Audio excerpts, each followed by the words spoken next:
Hi dears, വരാൻ പോകുന്ന വിശേഷങ്ങൾ എന്താണെന്ന് നമുക്ക് നോക്കിയാലോ. ദേവിക അങ്ങനെ ചില സത്യങ്ങൾ മനസ്സിലാക്കുകയാണ്. നന്ദൻ തെറ്റുകാരനല്ല എന്നുള്ള കാര്യവും മനസ്സിലായി. ഇതിനിടയ്ക്ക് മാധവൻ തുറന്നു പറയുന്ന ഒരു കാര്യമുണ്ട്. യഥാർത്ഥത്തിൽ പാവങ്ങളെ പറ്റിക്കാനായിട്ട് എളുപ്പമാണ്. അവരെ എളുപ്പത്തിൽ കൊണ്ടുപോയി കുഴിയിൽ ചാടിക്കാനും പറ്റും. ദേവികയെക്കാളും മാധവനാണ് ഇപ്പോൾ നന്ദനെ മനസ്സിലാക്കിയിരിക്കുന്നത്. അതുകൊണ്ടാണ് അങ്ങനെ പറയുന്നത്.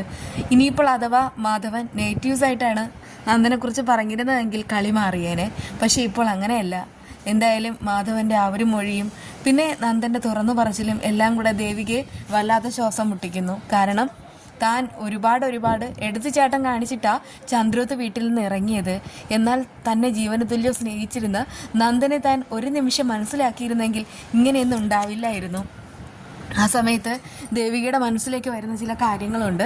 അത് പഴയകാല കാര്യങ്ങളാണ്. നന്ദനെ കണ്ടുമുട്ടിയതും അതിനുശേഷം അവർ തമ്മിൽ പ്രണയത്തിലാവുന്നതും അങ്ങനെ വീട്ടുകാരെല്ലാവരും എതിർത്ത സമയത്ത് എന്തൊക്കെ വന്നാലും ദേവിയെ കൂടെ നിർത്തും എന്നുള്ള ആ ഒരു കരുതലിലൂടെ നന്ദനാണെങ്കിൽ ദേവികയെ വീട്ടിലേക്ക് കൊണ്ടുവരുന്നതും ചേർത്ത് നിർത്തുന്നതും ആശ്വസിപ്പിക്കുന്നതും മീര എന്ന് പറയുന്ന പെണ്ണ് വന്നപ്പോൾ പോലും ദേവികയെ തള്ളിക്കളയാതെ നന്ദൻ സ്ട്രോങ് ആയിട്ട് നിൽക്കുന്നതും അതൊക്കെ ഓർക്കുമ്പോൾ തന്നെ ദേവിയുടെ കണ്ണിൽ നിന്ന് കണ്ണുനീര് വരുന്നു.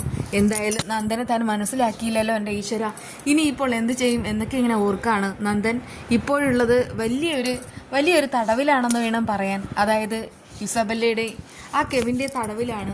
അതിൽ നിന്നെല്ലാം നന്ദനെ രക്ഷപ്പെടുത്തിയേ മതിയാവും.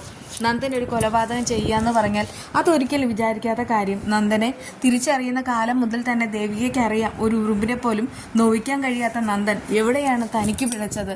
തന്നോട് പോലും നന്ദൻ ഈ ഒരു രഹസ്യം മറച്ചു വെച്ചെങ്കിൽ ഈ തങ്ങൾക്കിടയിലുണ്ടായിരുന്ന ആ ഒരു അവസരങ്ങൾ നഷ്ടമാക്കിയത് താൻ തന്നെയാണ്.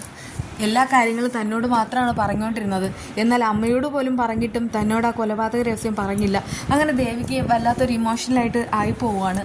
നന്ദനെ ഈ സമയത്ത് താൻ കൂടെ കൈവിട്ടാൽ നന്ദൻ എന്തെങ്കിലും ചെയ്യും, അവിവേകം ചെയ്യും. അതോടുകൂടെ തനിക്ക് എന്നേക്കുമായിട്ട് നന്ദനെ നഷ്ടപ്പെടും എന്നൊക്കെ ഇങ്ങനെ അവൾ മനസ്സിൽ ഓർക്കുന്ന സമയത്ത് അവൾക്കാണെങ്കിൽ വല്ലാത്തൊരു സങ്കടവും കുറ്റബോധവും ഒക്കെ ഉണ്ട് കേട്ടോ. അതുകൊണ്ട് തന്നെ ദേവിക അച്ഛനോട് സംസാരിക്കുകയാണ്. മാധവൻ പറയുന്നുണ്ട്, മോളെ, നീ ആ വീട്ടിൽ നിന്ന് ഇറങ്ങിയത് ഒട്ടും ശരിയായ കാര്യമല്ല.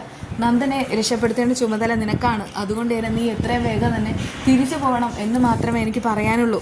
ആ സമയത്ത് ദേവിക പറയുന്നുണ്ട്, എനിക്ക് എന്തോ പോകാനായിട്ട് തോന്നുന്നില്ല. ഇല്ല, എനിക്കറിയാം നിൻ്റെ മനസ്സ്. നീ ഇപ്പോഴും നന്ദൻ്റെ അടുക്കലേക്ക് പോകാനായിട്ട് ആഗ്രഹിക്കുന്നുണ്ട്. എന്നിട്ടും നീയാണെങ്കിൽ പോകാതെ പിടിച്ചു നിൽക്കുന്നുണ്ടെങ്കിൽ നിൻ്റെ മനസ്സിൽ മറ്റെന്തൊക്കെയോ ആണ്. മോളെ, നീ മറ്റൊന്നും ചിന്തിക്കരുത്. എത്രയും വേഗം തന്നെ തിരിച്ചു പോകണം. കാരണം നമുക്ക് ആ പഴയ നന്ദനെയാണ് വേണ്ടത്. നിന്നെയും നമ്മളെ എല്ലാവരെയും ഒരുപാട് സ്നേഹിച്ചിരുന്ന ആ ഒരു നന്ദനെ. അങ്ങനെ ദേവിക ചില തീരുമാനത്തിലെത്തുകയാണ്. എന്തായാലും നന്ദൻ്റെ അടുക്കലേക്ക് ദേവിക തിരിച്ചു പോകാനായിട്ട് ഒരുങ്ങുന്നുമുണ്ട്.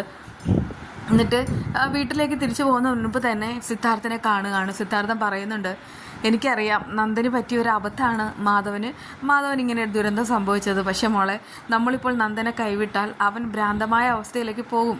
വീണ്ടും ഇസബല്ലയും കെവിനും അവൻ്റെ ജീവിതത്തിൽ പിടിമുറുക്കിക്കൊണ്ടേയിരിക്കും. അതുകൊണ്ട് തന്നെ നീ തന്നെ ഇടപെട്ട് രക്ഷപ്പെടുത്തണം. അപ്പോഴേക്കും ദേവിക പറയുന്നുണ്ട്, അച്ഛാ, എനിക്ക് ചില പരിമിതികളുണ്ട്. ഞാനൊരു MLA ആണ്. പക്ഷേ അതിലുപരിയായിട്ട് ഞാൻ നന്ദൻ്റെ ഭാര്യയാണ്. അതുകൊണ്ടൊക്കെ പറയട്ടെ, ഇതെല്ലാം അവസാനിപ്പിക്കാൻ വേണ്ടി ഞാൻ ഈ MLA സ്ഥാനം തന്നെ രാജിവെക്കട്ടെ. സിദ്ധാർത്ഥൻ പറയുന്നുണ്ട്, മോളെ, നീ ഇപ്പോൾ എല്ലാ അധികാരങ്ങളും എല്ലാം മാറ്റി വെച്ചിട്ട് നീ ഇപ്പോൾ നന്ദന് വേണ്ടി മാത്രം ഇറങ്ങിത്തിരിക്കുക. പക്ഷേ ഒരു കാര്യമുണ്ട്, നിനക്ക് അധികാരം ഉണ്ടായിരുന്ന സമയത്ത് ഒരുപാട് കാര്യങ്ങൾ ചെയ്യാനായിട്ട് കഴിയും. ഇതിപ്പോൾ അധികാരമില്ലാതെ വീട്ടിൽ വന്നിരിക്കുമ്പോൾ നമ്മുടെ ശത്രുക്കളുടെ എണ്ണം കൂടും. അവർക്ക് എന്ത് വേണമെങ്കിലും ചെയ്യാനുള്ള ലൈസൻസ് ഉണ്ടാവും. അതുകൊണ്ടൊക്കെ പറയാണ്, നീ എന്തായാലും തൽക്കാലം ഒന്നും ചെയ്യണ്ട. നീ MLA ആയിട്ട് തന്നെ ഇരിക്കണം. നിൻ്റെ പവർ എന്താണെന്ന് കാണിച്ചു കൊടുക്കണം. എന്നിട്ട് ശത്രുക്കളെ നമുക്ക് യഥാർത്ഥ ആ ഒരു നിയമത്തിൻ്റെ വഴിയിലേക്ക് കൊണ്ടുവരണം.